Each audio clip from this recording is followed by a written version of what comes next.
여러분, 혹시 이런 경험 있으신가요? 처음엔 너무 괜찮아 보였던 사람이 시간이 지날수록 낯설게 느껴졌던 경험. 겉으로는 예의 바르고 말도 참 잘하고 배려심 있어 보였는데 어느 순간 전혀 다른 모습이 나타나서 당황했던 순간. 내가 사람 보는 눈이 없었나? 왜 저 사람의 진짜 모습을 몰랐을까? 그런 자책 한 번쯤 해보신 적 있을 거예요. 인생 오래 살다 보면 이런 경험 한두 번씩은 있습니다. 어떤 분은 사업 파트너로 만난 사람에게 속았을 수도 있고, 또 어떤 분은 오랜 친구에게 배신당하는 아픔을 겪으셨을 수도 있죠. 우리 세대가 젊었을 때는 사람을 믿고 순수하게 대하는 것이 미덕이었습니다. 하지만 요즘 세상은 달라졌어요. 너무 쉽게 믿었다가는 상처받기 쉬운 시대가 되었죠. 사람을 알아본다는 건 정말 쉬운 일이 아닙니다. 말로는 누구나 착한 척, 괜찮은 척 할 수 있어요. 하지만 진짜 그 사람의 본 모습은 아주 사소한 순간에 드러납니다. 오늘은 이런 실수를 줄이고 사람을 좀 더 정확히 볼 수 있는 기준을 함께 나눠볼까 합니다. 수십 년 인생을 살아오면서 제가 직접 경험하고 깨달은 교훈이기도 합니다. 우리가 무심코 넘기는 말투나 행동, 사람을 구분짓는 작은 선택들 속에서 그 사람의 진짜 인성이 보입니다. 첫 번째 기준입니다. 사소한 예의를 지키는가. 예를 들어 카페에서 주문할 때 직원에게 말하는 태도, 혹은 길에서 택배 기사님이나 청소하시는 분을 마주쳤을 때의 눈빛, 혹시 아파트에 사시는 분들, 경비원이나 미화원 분들께 인사하시나요? 그냥 지나치진 않으시나요? 이런 건 아주 사소해 보여도 그 사람의 가치관을 그대로 드러냅니다. 진짜 괜찮은 사람은요, 자신에게 아무런 이득이 없는 상대에게도 똑같이 존중을 보입니다. 반대로 누군가를 무시하거나 함부로 대하는 사람이라면 언젠가 나에게도 같은 태도를 보일 가능성이 높습니다. 우리 세대 때는 어른을 공경하고 아랫사람을 아끼는 것이 기본이었습니다. 지금 젊은 세대들은 조금 다를 수도 있지만 인간의 본질은 변하지 않아요. 이런 말도 있잖아요. 누군가의 인성을 알고 싶다면 그 사람이 약자에게 어떻게 대하는지 보면 된다. 두 번째 기준입니다. 실수했을 때의 태도.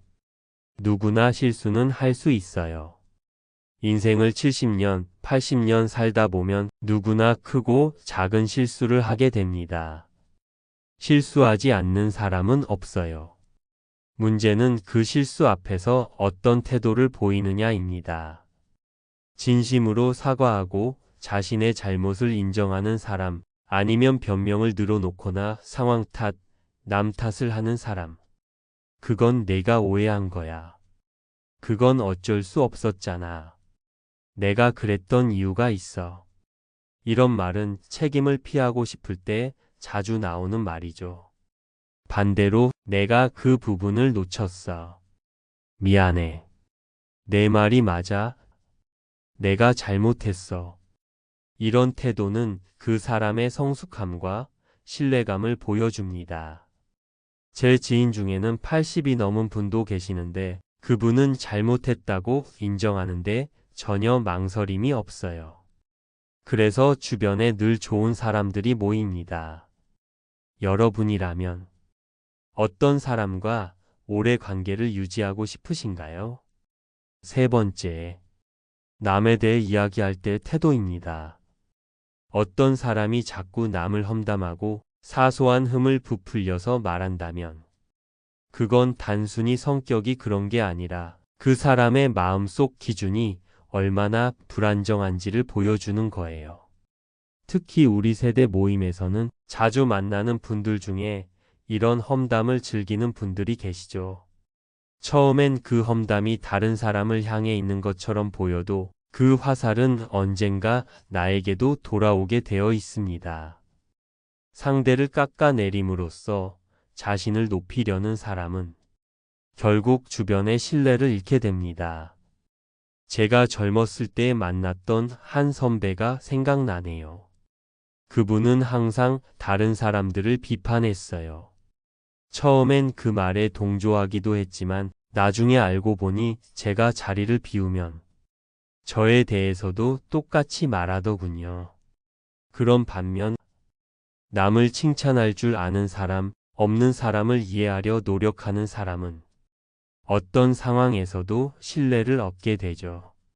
노년의 행복한 인간관계를 유지하는 비결은 바로 이런 태도에 있습니다. 이제 네 번째 기준입니다. 위계 속에서의 태도. 회사, 학교, 사회에서는 위아래가 존재하죠. 우리 세대는 특히 이런 위계 질서를 중요하게 여겼던 시대를 살았습니다. 이럴 때 어떤 태도를 보이는지가 정말 중요해요. 자기보다 아래라고 생각되는 사람에게는 고압적으로 군림하고 위에 있는 사람에게는 한없이 아부하는 사람. 그건 겉으로는 유연하게 사는 것처럼 보여도 실은 불안하고 불균형한 내면을 가진 경우가 많아요. 어떤 사람은요, 사장님 앞에선 너무 공손하다가 청소하시는 분 앞에선 아예 인사조차 안 해요. 경로당이나 복지관에서도 볼 수 있죠. 어떤 분들은 책임자나 선생님께는 극진하게 대하면서 같은 동료들에게는 무시하듯 대하는 분들이 계십니다. 그 모습을 보면 이 사람은 권력에 약하고 약자에게 강하구나 하는 생각이 들죠. 진짜 인격자는 어떤 상황에서도 사람 대 사람으로 대합니다. 나이가 들수록 이런 진정성은 더 빛을 발합니다. 다섯 번째 기준입니다. 이해관계가 엇갈릴 때의 선택. 친구 사이든 직장 동료든 연인이든 서로의 이익이 충돌하는 순간이 오기 마련이에요. 노년의 삶에서도 마찬가지입니다. 재산 문제, 건강 문제, 가족 간의 갈등. 이런 상황에서 누구나 본색이 드러나게 됩니다. 그럴 때 나만 챙기고 남을 이용하려 드는 사람.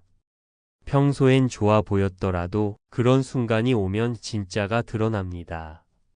예를 들어 계약 하나를 앞두고 태도가 바뀐다든지 갑자기 연락이 뜸해지거나 자기만 유리하게 끌고 가려고 한다든지 이 나이 되고 보니 유산 문제로 형제 간에 다투는 모습도 많이 봤어요. 부모님 돌아가시고 난 후 형제 간의 재산 분배로 얼굴도 안 보는 경우도 있더군요. 평소에는 그렇게 화목해 보였는데 말이죠. 이런 모습은 그 사람이 평소 감춰왔던 본심을 보여주는 거죠. 반면에 불리한 상황에서도 원칙을 지키는 사람. 그런 사람은 시간이 지나도 나를 배신하지 않을 가능성이 높습니다. 인생을 오래 살다 보면 정말 다양한 사람들을 만나게 됩니다. 좋은 사람도 있고 나쁜 사람도 있고 겉과 속이 다른 사람도 만나게 되죠. 이런 경험 한 번쯤은 있으셨죠? 처음엔 참 좋은 사람인 줄 알았는데 딱 기회나 돈이 걸리자 눈빛부터 말투까지 싹 달라진 경우. 노후를 함께 보내려던 친구가 갑자기 달라진 모습을 보이면 그 배신감은 젊었을 때보다 더 크게 다가옵니다. 회복할 시간이 많지 않기 때문이죠. 사람은 위기의 순간 또는 욕심이 생기는 순간에 가면을 벗게 됩니다. 그 사람이 아무리 말을 잘하고 좋은 이미지를 가지고 있어도 진짜 그 사람을 알려면 불편한 상황 속의 반응을 봐야 합니다.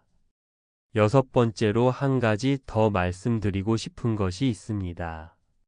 그것은 바로 시간 투자입니다. 누구에게 시간을 투자하는지를 보면 그 사람의 우선순위와 가치관이 드러납니다. 가족이 아플 때 곁에 있어주는 사람, 어려운 일이 있을 때 달려와 주는 사람. 말로는 언제든지 도와줄게라고 하지만 정작 필요할 때는 바쁘다며 나타나지 않는 사람들이 있죠. 특히 우리 나이엔 시간이 가장 소중한 자산인데 그 시간을 누구에게 쓰는지가 중요합니다. 위기의 순간에 시간을 내어주는 사람은 진정한 마음을 가진 사람입니다. 그래서요, 사람을 판단할 때는 말보다 행동을, 겉보다 속을, 평소보다 위기의 순간을 보라는 말이 나오는 거예요. 우리가 어떤 사람을 만났을 때 그 사람이 어떻게 대하는가 보다 누구를 어떻게 대하는가를 보세요. 예의는 강자에게 하는 게 아니라 약자에게 드러나는 겁니다. 신뢰는 평온할 때가 아니라 위기일 때 시험 받는 거고요. 인생 60년, 70년을 살아온 지혜로 이제는 사람을 좀 더 현명하게 바라봐야 할 때입니다. 사람을 잘 알아보는 눈, 그건 단순한 재능이 아니라 관찰력, 경험, 그리고 삶의 지혜가 모여 만들어지는 능력입니다. 이 능력을 키운다는 건 좋은 사람을 만나기 위함만은 아닙니다. 결국 나 자신을 지키기 위한 기술이에요. 인생 후반기에 들어선 지금 더 이상 상처받을 시간적 여유가 없습니다. 남은 시간은 행복하고 평안하게 보내야 하니까요.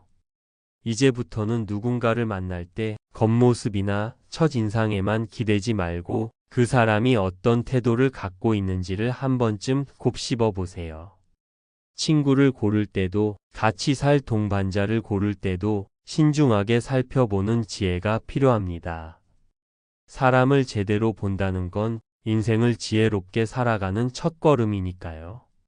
진짜 인성은 아무도 보지 않을 때 드러납니다. 그 사람이 약자에게 보이는 태도가 진짜 모습입니다. 위기의 순간에 보이는 행동이 진짜 인격입니다. 이런 기준으로 사람을 바라보면 훨씬 더 현명한 인간관계를 맺을 수 있을 거예요. 인생이라는 여정에서 좋은 동행자를 만나는 것보다 중요한 일은 없습니다. 사람을 보는 눈, 그것은 결국 나 자신을 지키는 방법입니다. 좋은 사람을 알아보는 눈을 가지는 것, 그건 인생 후반전을 지혜롭게 살아가는 첫걸음일지 모릅니다. 우리에게 남은 시간은 소중합니다. 그 시간을 진정한 사람들과 함께 보내며 따뜻한 추억을 만들어 가길 바랍니다. 다음 이야기에서 또 하나의 지혜를 나눠볼게요. 감사합니다.